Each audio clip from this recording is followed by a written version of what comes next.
I think I finally found it. The ultimate woodworking vise. And I'm going to show it to you right now. Stick around.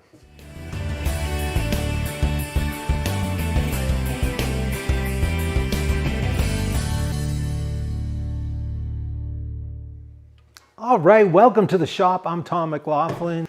And tonight I want to share with you something that has been a long time coming. Actually, I have finally upgraded my bench after, I don't know, 30 plus years. I was trying it out. I was testing it out to see how I liked it, get out all the little bugs. And I finally got the bugs out. So I was ready to upgrade and design and make a new bench. So before I show you the new bench, let me show you the old and the miles it's got on it, what I like about it, what I wanted to change. And here it is. This is my old trusty, it's hard to move it out of the way, but this is kind of the official sliding board and putting the new one in here. But as if they hadn't seen it before. No, but this is the Old Faithful. This is made of red oak, the main body of it, and it's flat sawn, plain sawn. So you see it's just two boards here. So there was a lot of wood movement with the top to begin with, which created some issues. You can see a crack opened up here. So obviously I didn't think well enough. I put two big pegs through here, see, and wedged them. And then it shrank over here and broke away. So obviously I wasn't that concerned because it was temporary and it worked out fine. But I liked it. I designed it a little bit after Frank Klaus's, the Hungarian woodworker, his great bench, traditional bench he had, but I didn't use the same kind of vise. I used just an iron type vise, a good quality one, a Jurgensen, really nice, and it has this quick release, which I really liked that, you know, we had at Pug Shop in North Carolina. So it just has this little, like, I don't know, what do you call that thing? It's not a cam, is it? It just engages when you start moving. You know, you'd be surprised how much force you really need for that, but it's got the threaded shaft there, the 1-inch sole. You just feed it that way. And it's heavy, but I like the size of the jaw. The jaw is almost 11 inches long, and it's 4 inches high. And for an iron face vise like this, it was fairly deep. See, it's along the bottom of the bench here. A lot of them are only about 2.5 inches deep here. This one's a good full 4 plus. So you could get a better bite on wider objects. So it was pretty good for that. And then I had the bench dogs all set up, and I just kind of rushed on the tail vise, to be honest. Again, the quick release, but these are notorious for getting sticky because you'll eventually rack them in these guide rails. These other solid shafts or pipes will bend a little bit and they'll start to jam in there. So you lose that fluidity. But not only that, but the way I built this with the dog out here, it had a little spring to it. So it wasn't ideal. If you were extended and you were hand planing something, you would get some flex out here. And you know what? I almost never use this as a vise. So I really just wanted it for the dogs for hand planing. Now here's another bench over here. This is a classic old shaker bench. It's got more of the traditional tail vise that's integrated.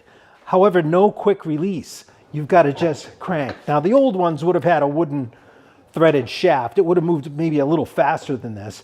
But the thing about these tail vises is that they're notorious for, well, being slow, and then also for sagging a little over time because of the wooden parts, and then you lose that element of flatness there. And again, do you really need this vise very much? I don't find I do, because I'm working on the corner. I can do everything I need to on a tail vise on my side or face vise. And then this classic shaker has the old leg vise as well, a nice shaker. See, I cleaned up nice for you. So you can see that. But again, that's a threaded screw, and you have to adjust this bottom so that when you clamp, the jaws stay parallel or whatever angle you want. And then you have the old dead man on the shaker bench as well. All right, well, that's enough of the introduction. Let me show you the new workbench and what I really like about it. All right, so here it is. Now, this is the kind of unusual thing. If you look over here, it's got the face vise, but you'll notice it looks a lot like a leg vise. If I pull it out, you see it's got the classic leg vise here, but I have this kind of accessory, these horizontal jaw here.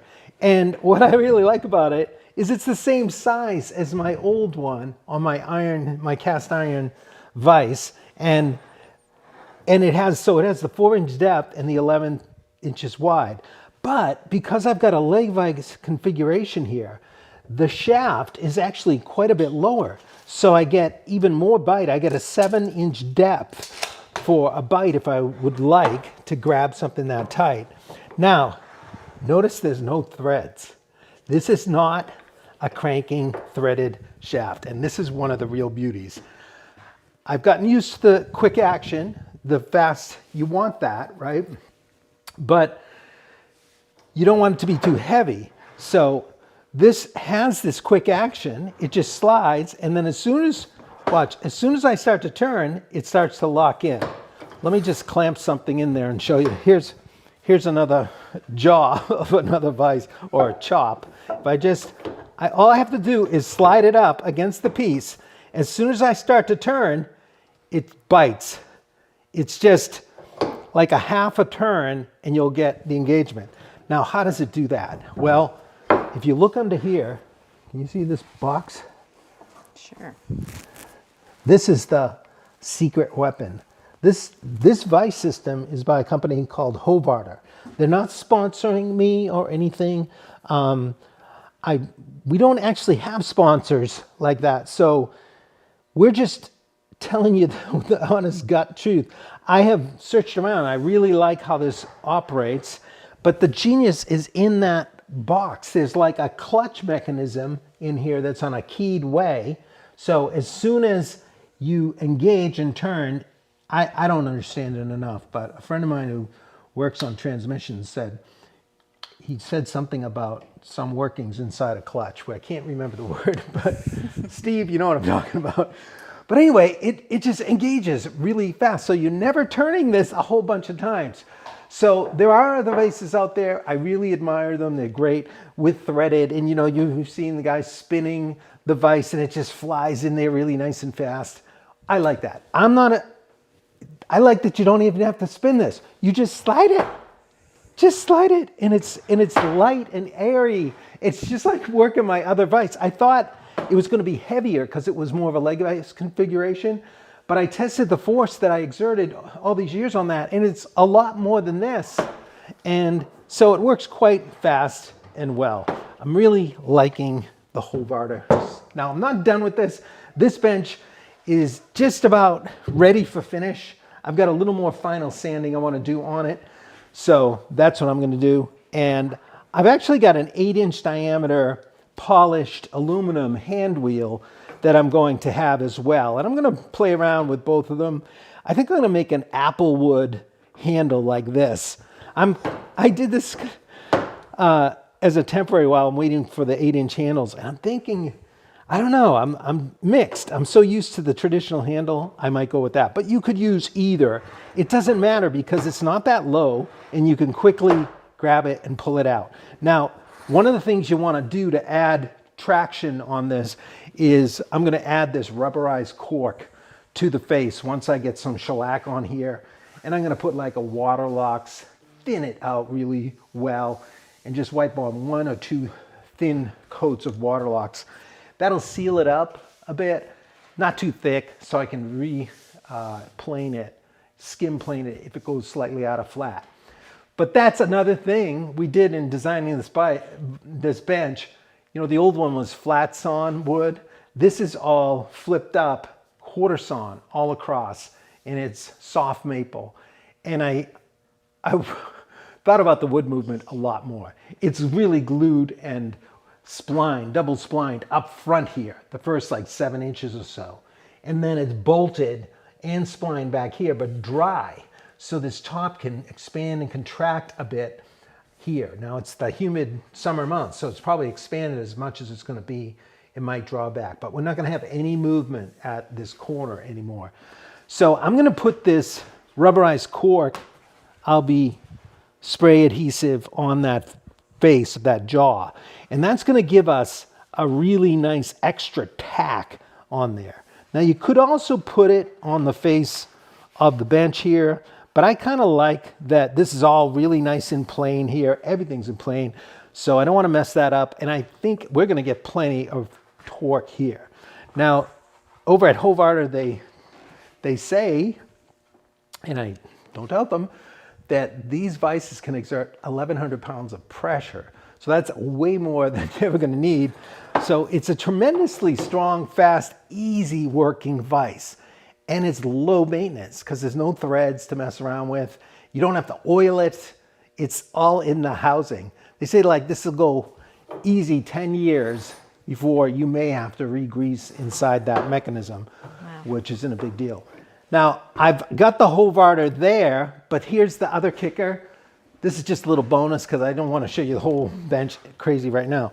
But this is the tail, this is called a wagon vise. So in lieu of the tail vise being out here like my old one, flexing, which I never really used, I really just wanted the dogs here.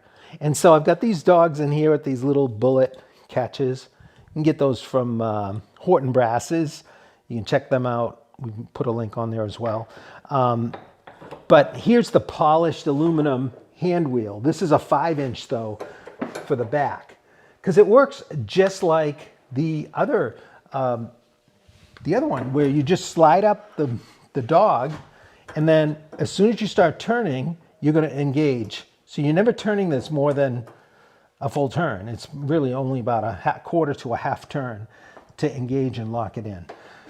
So that's it. Other than that, when you're not, it just slides freely. So when you're hand planing, you're completely over the flat, solid workbench.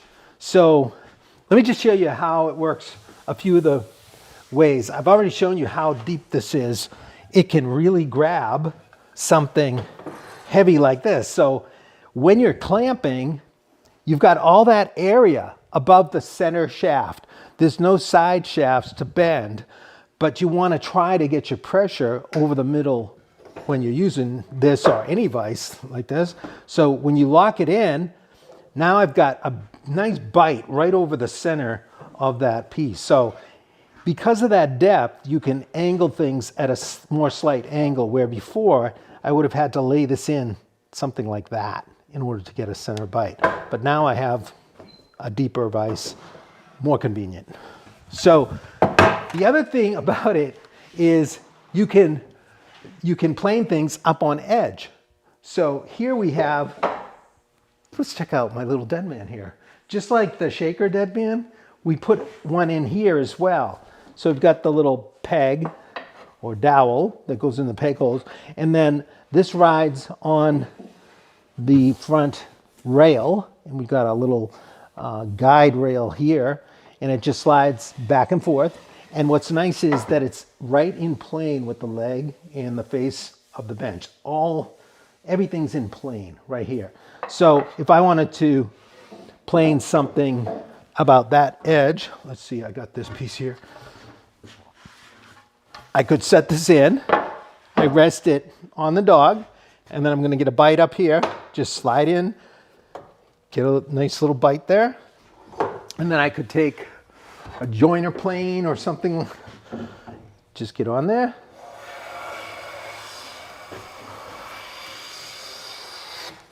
Oh, it's a joy.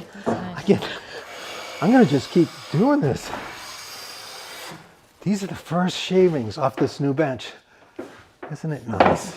So you've got the dead man, and of course you can go all those different holes for depending on the width of the panel, but super easy and convenient to have that there. Show you the tail vise or the wagon vise. I'm just going to lift this dog, and then I'll lift this one up front, and I can just put the workpiece there, and then you just, look at, there's no cranking. Same whole varder mechanism is up under there. You push it up. See what happened? I pushed it up to the workpiece. Here's my dog. I raise it.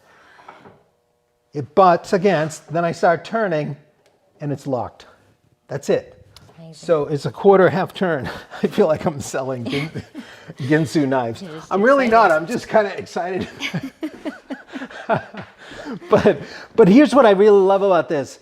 There's no more flexy end or sagging tail vise. You don't have that. You're going to be always over the dead flat bench. And so I don't really need that tail vise. And you do have an area in there you can get a bite on it, but you can just plane away. Just like that. No, it's just a dream. This was a piece of pine from a mock-up that when I was initially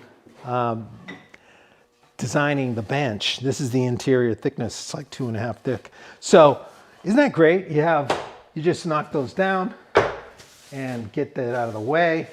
You've got a beautiful flat surface. Right.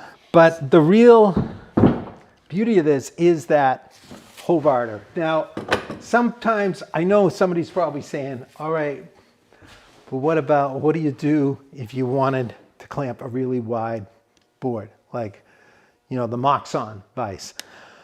Well, I had thought about initially putting on a face vise here and using one of those double shafted, double handles, which a lot of companies make with the chain drive or something. You just turn one and this whole wide jaw goes. And the really nice thing about those is that they run parallel all the time, and you can drop a wider board down between them. And with the Hovarder, they offered that, and you could go quite wide. But I started thinking about it, and I was, you know what? I like having the leg nearer the end here.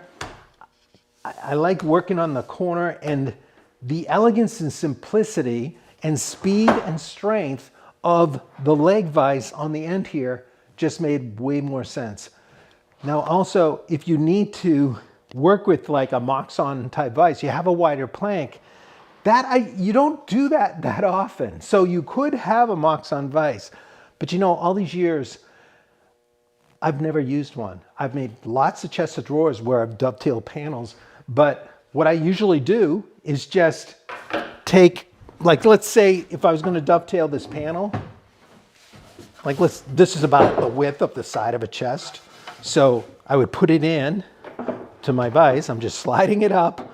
I'm never going to get used to that. And here you can have these little threaded pieces, and you could bring this up as high as you need. And this is a good thing to have with any face vise like this, where you have these little spacers, and this just swings down and locks in there. So make sure that your jaws are staying parallel and you're getting solid force here. Without this, it would rack in and I would lose the bite on this piece. Now I've got a pretty solid bite on that right as it is, but what I always do is I get a bite from the side. And here's something new I'm just discovering now. Because I don't have those double shafts on each side of the threaded shaft like my old one, I can get up close to that shaft there. So I'm a full 5.5 inches in width getting a bite on this. So that's much better than my old one.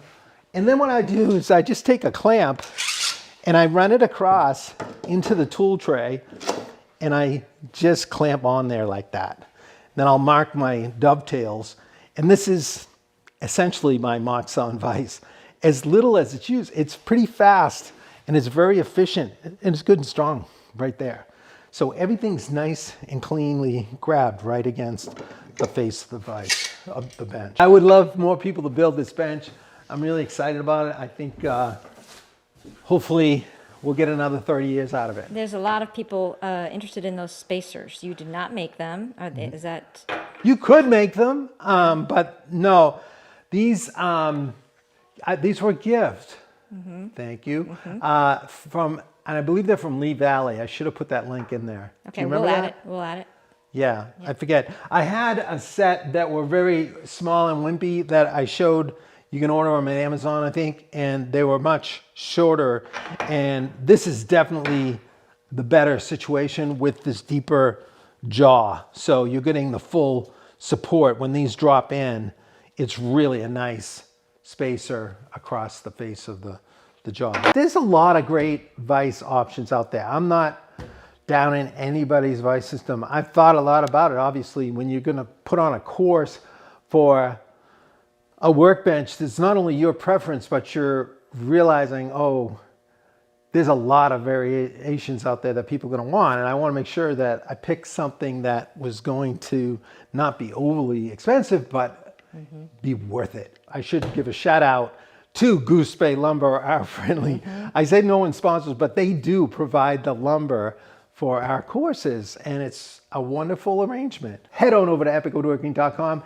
Check out the neighborhood. If you get in that, you get free access to this course and like 25 others. All right, thanks again for hanging out with us in the shop. On behalf of the camera lady and myself, we look forward to seeing you next time. Yes, we do. Right back here on Shop Night Live.